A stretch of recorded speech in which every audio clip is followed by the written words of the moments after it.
8월 3일 토요일 빌립보서 1장 22절부터 30절까지의 말씀입니다. 바울은 두 길의 사이에 있었습니다. 사형 언도를 받아 죽게 될 수도 있고 무죄 판정으로 석방될 수도 있었습니다. 죽을 수도 있었고 살 수도 있었습니다. 그런데 21절에 이는 내게 사는 것이 그리스도니 죽는 것도 유익하기 때문입니다. 한편으로는 죽는 것이 유익할 것 같았고 한편으로는 사는 것이 유익할 것 같았습니다. 바울은 두 길 사이에서 갈등하며 어느 길을 선택해야 할지 몰랐습니다. 22절, 23절을 함께 읽어볼까요? 그러나 육신 안에 사는 이것이 내게 열매 맺을 것이라면 내가 무엇을 택해야 할지 모르겠습니다. 나는 둘 사이에 끼어 있습니다. 나로서는 몸을 떠나 그리스도와 함께 사는 것이 훨씬 더 좋습니다. 바울은 자기 자신을 생각하면 죽는 것이 유익하리라고 생각했습니다. 그것은 죽으면 그리스도와 함께 살고 그리스도에게 상급을 받게 되기 때문이지요. 하루라도 빨리 천국 가서 그리스도와 풍성한 교제를 하고자 하는 거룩한 욕망입니다. 그러나 빌립보 교인들을 생각하면 사는 것이 유익하리라고 생각했습니다. 24절부터 66절까지의 말씀입니다. 그러나 여러분을 위해 내가 육신에 머무는 것이 더 필요하다고 생각합니다. 여러분의 믿음의 진보와 기쁨을 위해 내가 여러분 모두와 함께 머물고 함께 할 것을 확신합니다. 이는 내가 여러분에게 다시 갈 때 나로 인해 그리스도 예수 안에서 여러분의 자랑거리가 많아지게 하려는 것입니다. 자신이 살게 되면 빌립보 교인들에게 말씀을 가르침으로 믿음의 진보를 가져오게 되고 그들이 말씀을 행함으로 기쁨을 얻게 되기 때문입니다. 자신으로 인하여 빌립보 교인들의 자랑 곧 기쁨이 더욱 풍성해지기 때문이지요. 바울은 그 갈등에서 결국 자신이 살아서 복음 사역의 열매를 맺는 것이 더 필요하다고 생각을 하게 됩니다. 23절 24절에 내가 두 사이에 끼었으니 떠나서 그리스도와 함께 있을 욕망을 가진 것이 더욱 좋으나 그러나 내가 육신에 거하는 것이 그들을 위하여 더 유익하리다 라고 했습니다. 바울은 두 갈등 속에서 천국에 가고 싶은 욕망도 있었지만 결국 빌립보 교인들이 생각나서 갈 수 없었던 것입니다.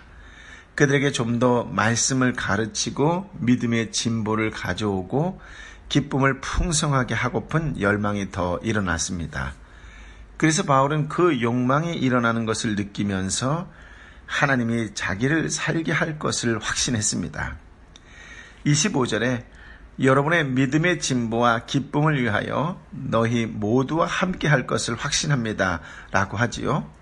바울이 목회 사역에 있어서 교인들을 얼마나 사랑하고 있는지를 알 수 있는 대목입니다. 자기 유익만 구하지 않고 오직 교인들의 유익을 구하는 자였습니다. 바울은 스스로 말한 것처럼 죽는 것도 주를 위해 또 죽고 사는 것도 주를 위해 사는 것입니다. 로마서 14장 8절에 바울이 이렇게 얘기하죠. 우리가 살아도 주를 위하여 살고 죽어도 주를 위하여 죽나니 그러므로 사나 죽으나 우리가 주의 것입니다 라고요. 우리 또한 그의 신앙을 본받아 어떤 상황 속에서도 주를 위하는 정신으로 살아가기를 예수님의 이름으로 축복합니다. 바울은 일장의 마지막에서 빌립보 교인들에게 어떻게 신앙생활을 해야 하겠는지에 대한 권면을 줍니다. 본문은 빌립보 교회가 가지고 있는 문제를 염두에 두고 권면하고 있는 것인데요. 앞으로 계속 언급하겠지만 크게 내적, 외적 두 가지로 정리해 볼 수 있는데요. 첫 번째 빌립보 교회의 문제는 안으로는 유오디아와 순두계라는 두 부인의 지나친 열성 때문에 서로 불화한 상태였다라고 하는 거예요. 밖으로는 바리새적 율법주의자들이 할례를 구원의 필수 조건으로 말하면서 혼란스럽게 했다라고 하는 점입니다.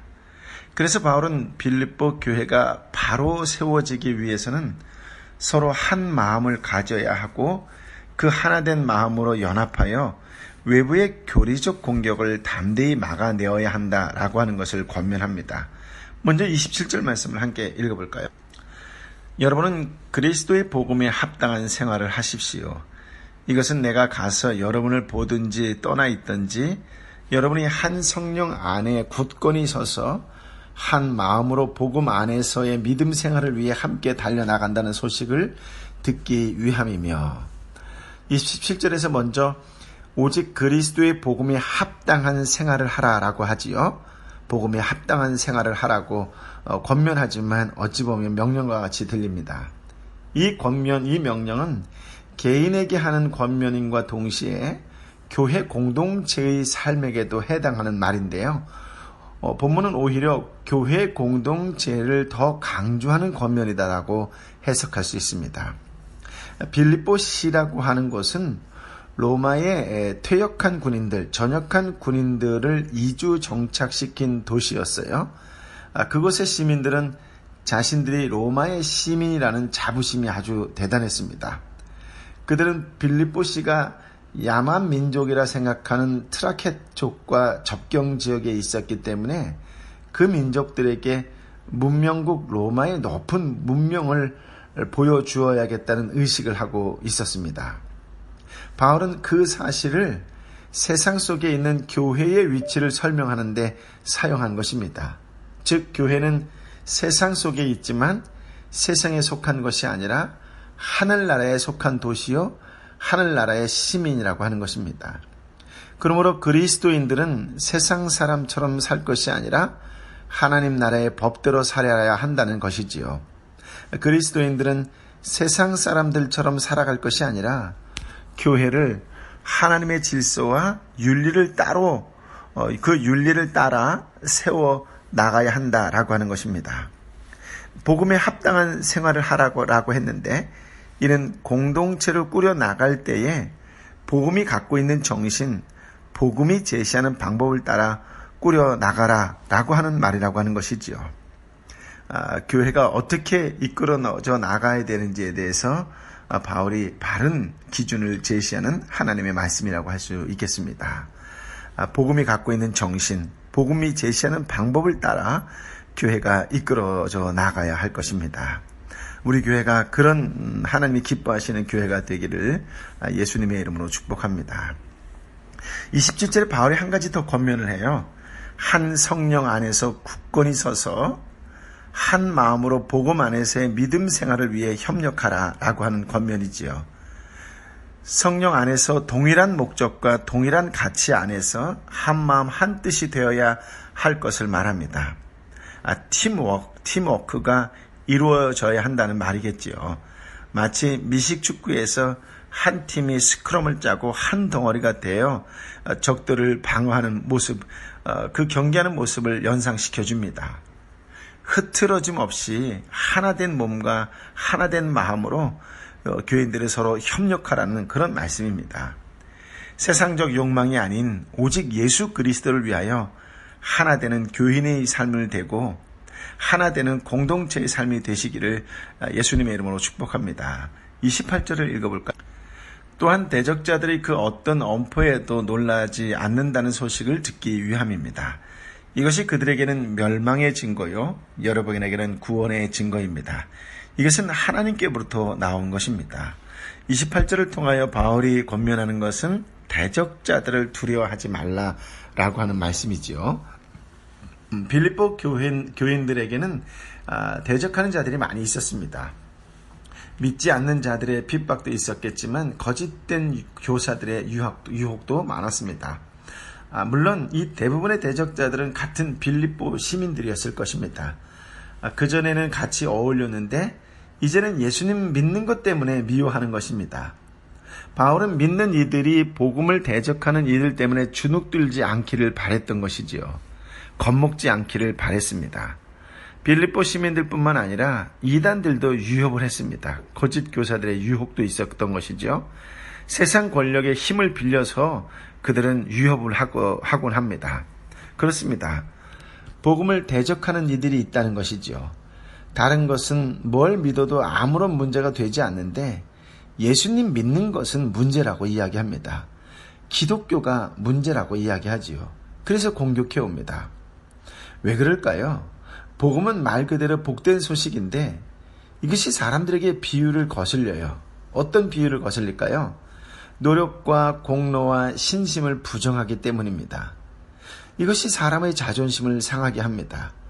사람의 인격과 행위를 무참하게 짓밟는다고 그들은 오해하고 있습니다.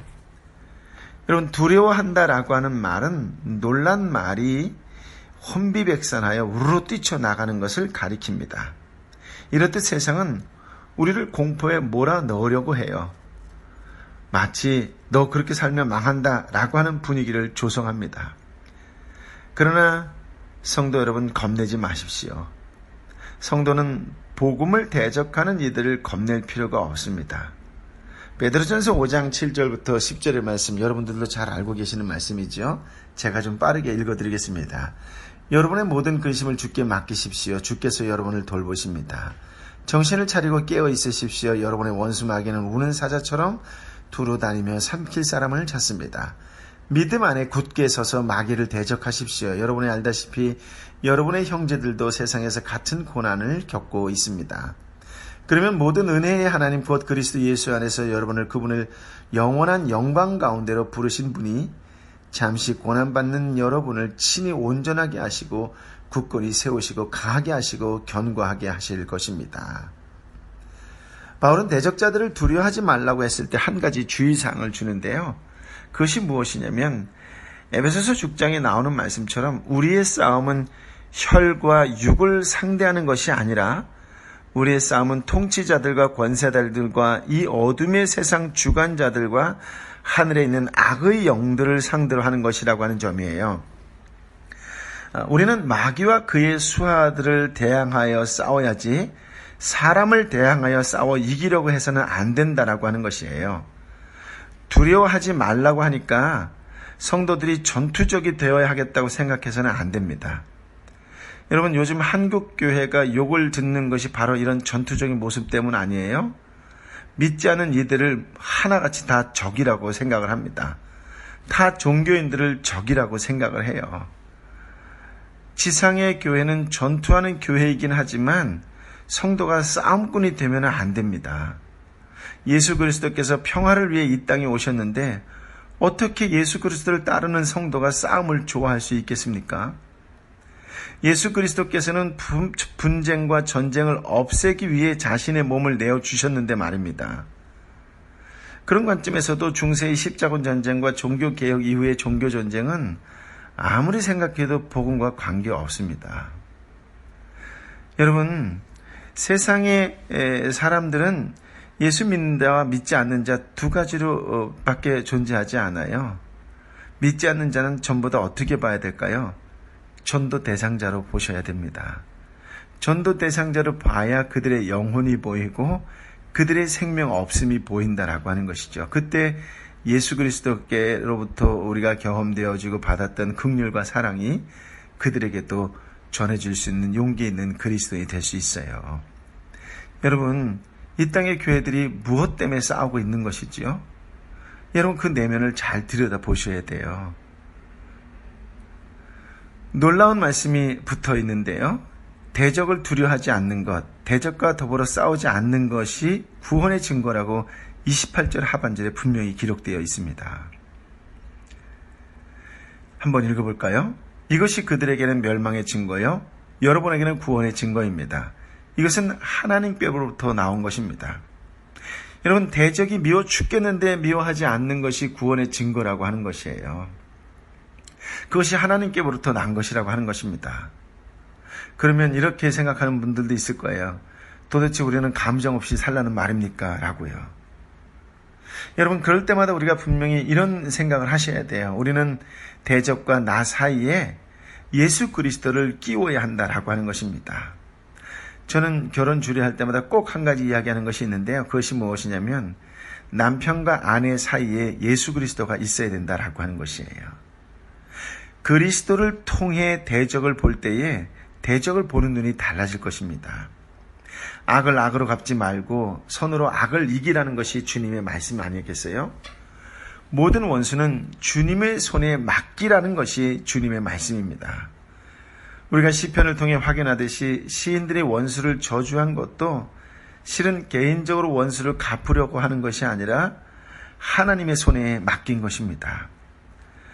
구원받은 증거가 무엇일까요? 대적과 더불어 싸우려고 하지 않고 바보 취급당하는 것이야말로 구원의 증거예요. 반대로 그런 성도를 바보 취급하는 것이야말로 멸망의 증거가 된다라고 하는 것이에요. 주님께서 친히 대적하지 않으셨습니다. 그렇다면 우리도 대적하지 않아야겠지요. 저는 이 시대의 그리스도인들이 가장 중요한 한 가지요, 복음의 핵심인 본질인 그 한 가지를 잊고 사는 것이 아닌가, 그런 생각을 많이 하게 됩니다. 그것은 무엇이냐면 사랑이 아니에요. 용서를 잊고 사는 거예요. 왜 용서를 그렇게 못하는지 이해를 못하겠어요. 이 시대의 그리스도인들은 하나같이 용서를 할 줄 모르는 것 같아요. 지금 분당에 있는 교회의 다툼이나 또는 서울의 대형 교회의 문제이나 하나같이 공통점이 있다면 사랑은 이야기하면서 용서는 하지 않으려고 하는 것이에요. 용서가 없는 기독교는 알맹이 없는 껍데기에 불과한 것이에요. 신앙생활을 한다고 이야기하면서 용서 없이 사랑한다고 입술로 이야기한다면 죄송한 표현이지만 그것은 가짜일 수 확률이 아주 높습니다. 여러분 명심하세요. 주님께서 친히 대적자들을 대적하지 않으셨어요. 물론 대적한 장면들도 있지만 본질적으로 그것은 회칠한 무덤이다라고 말씀하시는 그것은 결코 그들은 하나님을 부인하고 예수님을 거절했던 자들에게 해당되는 것이지 교회 안에 있고 그리스도를 믿는 사람들에게 해당되는 상황은 아니었던 것이에요. 대표적인 예가 베드로전서 2장 22절부터 25절의 말씀인데요. 제가 좀 빠른 속도로 읽어드리겠습니다. 그분은 죄를 지으신 일도 없고 그분 입에는 거짓이 없었으며 그분은 모욕을 당하였으나 모욕으로 갚지 않으셨고 고난을 당하셨으나 위협하지 않으셨고 공의로 심판하시는 분에게 자신을 맡기셨습니다. 그분이 친히 나무에 달려 자기 몸으로 우리의 죄를 짊어지셨으니 이는 우리가 죄에 대해 죽고 의에 대해 살게 하시려는 것입니다. 그분이 채찍을 맞음으로 여러분이 나음을 얻었습니다. 여러분이 전에는 길 잃은 양과 같았으나 이제는 여러분 영혼의 목자 되시며 감족자 되신 분에게 돌아왔습니다. 대적과 원수를 대하는 태도에 구원이 연결되어 있다는 것을 꼭 기억하셔야 돼요. 우리는 사람을 대항하여 싸워 이기려고 해서는 안 됩니다. 사람을 원수로 삼아서는 안 돼요. 분명히 복음의 원수로 행하는 사람이 있긴 있습니다. 그런 사람을 향해서는 분노해야 합니다. 예수님도 분노하셨거든요. 회칠한 무덤이라고요. 그렇다고 하더라도 그 사람을 원수처럼 미워하고 증오해서는 안 된다라고 하는 것이에요.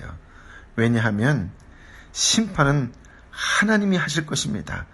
그것은 오직 하나님만이 하실 수 있는 것이기 때문에 그래요. 좀 마음에 불편하고 받아들이기 어려운 말씀으로 들리셨을지는 모르겠지만 분명한 것은 용서가 없는 기독교는 없고 용서가 없는 예수님은 없다는 것을 명심하셔야 됩니다. 예수님처럼 7번씩 70번은 아닐지라도 용서가 무엇인지를 깊이 묵상하는 가운데 사랑한다고 고백할 수 있는 저와 여러분이 되기를 예수님의 이름으로 축복합니다. 29절 30절인데요. 함께 읽어볼까요? 여러분은 그리스도를 위해 살아야 할 책임, 곧 그분을 믿을 뿐만 아니라 그분을 위해 고난도 받아야 할 책임을 받았습니다. 여러분도 나와 동일한 싸움을 싸우고 있습니다.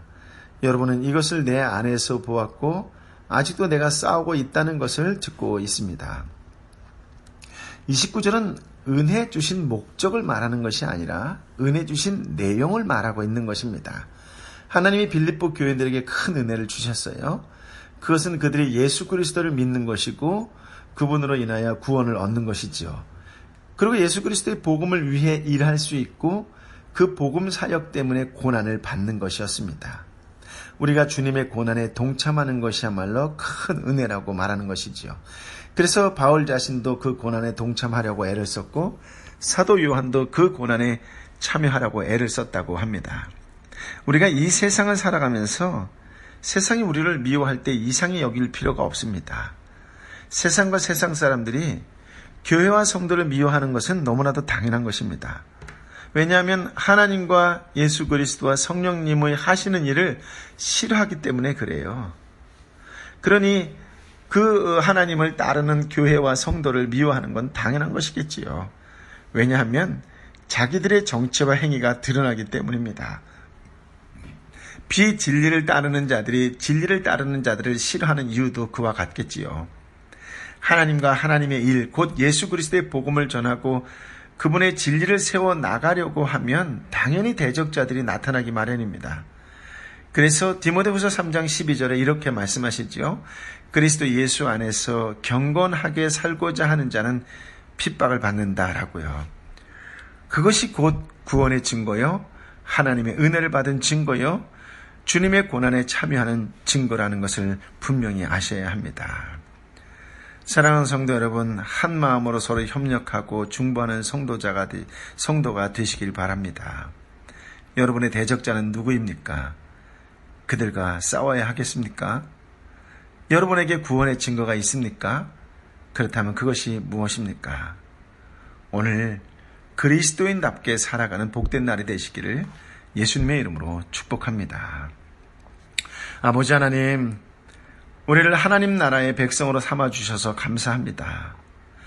우리 한 사람 한 사람 주님 나라 백성으로 삼아주셨사오니 우리 한 사람 한 사람이 천국의 대표 시민이요 모범 시민이신 예수 그리스도처럼 살게 하여 주옵소서. 예수 그리스도께서 나뉘지 않으셨듯이 한마음 한뜻을 가지게 하여 주옵소서. 그리스도께서 담대하게 주님의 뜻을 이루셨듯이 담대하게 우리 한 사람 한 사람도 예수님 앞에 서게 하여 주옵소서. 그리스도께서 고난을 당하셨듯이 우리 한 사람 한 사람도 기꺼이 예수의 이름으로 고난을 받아들이게 하여 주옵소서. 그리스도다운 성도, 그리스도처럼 살아가는 성도가 되게 하여 주옵소서. 간절히 기도하고 또 기도하오니 우리 한 사람 한 사람을 통하여 예수 그리스도께서 나타나 주시옵소서. 구원의 이름, 능력의 이름, 우리 주 예수 그리스도의 이름으로 기도하오니 오 성령이여 임하여 주옵소서.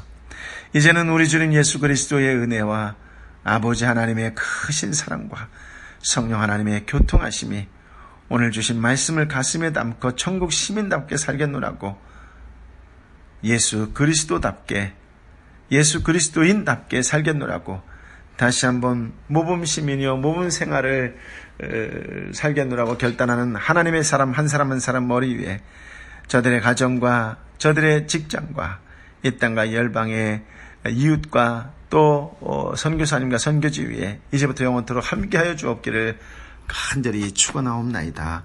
아멘.